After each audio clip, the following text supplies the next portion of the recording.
دلوقتي عايزين نثبت ان شعبيه جمهور الزمالك اكبر من شعبيه جمهور الاهلي، نثبتها ازاي؟ بص على الجمهور، بص على مدرج الزمالك بعد ما مشي، بص على مدرج الزمالك بعد ما مشي. عايز تعرف ان شعبيتهم اكبر ازاي؟ بحبك يا كابتن سيبو. هذا مدرج الزمالك بعد ما جماهير الزمالك مشي. ده جماهير الاهلي اللي كانت موجوده في مدرج الزمالك.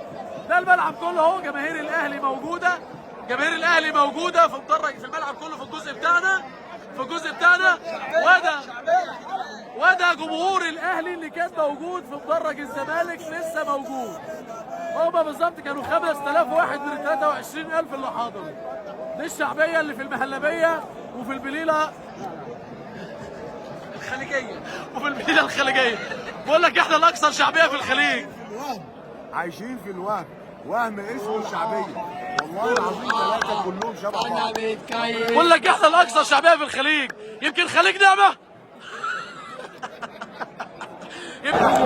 لاعيبه الاهلي عشان جمهور الاهلي قاعد في الثالثه يمين، جمهور الاهلي قاعد في الثالثه يمين مال المدرج، فلاعيبه الاهلي راحت تحتفل بالكاس.